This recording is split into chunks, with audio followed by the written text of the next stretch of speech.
ముందుగా అమరావతి మీద మీ అభిప్రాయం అంటే మేడం? అమరావతి మా సీఎం సార్ చాలా డెవలప్ చేస్తారని మాకు ఫస్ట్ నుంచి నమ్మకం ఎక్కువ. తర్వాత చెప్పండి మేడం. ఆయన వల్లే అవుతుంది, ఇది సాధ్యం అవుతుంది అమరావతి డెవలప్మెంట్కి. పోయిన విడత కూడా జగన్ కాకుండా మన సీఎం సారే వచ్చుంటే ఈ పాటికి అమరావతి చేసి చూపించుండే వాళ్ళు. మనం అమరావతిని ఆస్వాదించే వాళ్ళం కూడా చూసి. కేవలం చంద్రబాబు గారి మీద నమ్మకంతోనే రైతులు 33,000 ఎకరాలు ఇచ్చారు. అవును, ఆయన అడిగిన వెంటనే. అవును.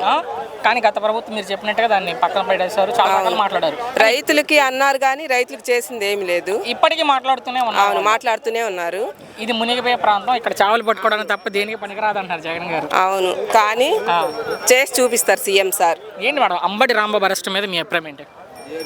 మీరు వినే ఉంటారు కదా ఆయన ఏం మాట్లాడారో. ముఖ్యంగా అంబటి రాంబాబు అలా ఒక తల్లిని తిట్టడం అనేది ఎవరు అంటే పార్టీలకు అతీతంగా అయినా సరే ఒక సీఎం హోదా ఉండి మళ్ళీ తల్లిని తిట్టడం అనేది అసలు ఎవరు హర్షించరు. అది కానీ తల్లిని తిట్టడమే ఎక్కువ కోపం వచ్చింది, కానీ ఆయన మీద ప్రత్యేకంగా పార్టీ పరంగా కోపం అయితే ఎవరికి ఏం లేదు. కానీ ఆయన టార్గెట్ చేసి కేసు పెట్టారు, ఒక కులం మీద కుట్రేది అంటున్నారు. అదేం లేదు, ఆయనే సింపతి కోసం అసలు ఇదంతా చేసి జగన్ దగ్గర ఇంకా ఏదో రేపు మంత్రి పదవో లేకపోతే ఇంకా ఎక్కువ ఇది చేసుకోవచ్చు, విలువను పెంచుకోవచ్చు అని సీఎం సార్ మదర్నే తిట్టి తనే ఇంకా ఏదో సాధించాలి అని ఒక ప్లాన్గానే చేస్తున్నారు. అంబటి గారు కూడా అక్కడ పర్యటన చేశారని మాట్లాడుతూ 2029లో వడ్డీతో సహా తిరిగిస్తారంట మేడం. ఆయన చెప్పిన మాటలు ఇవి.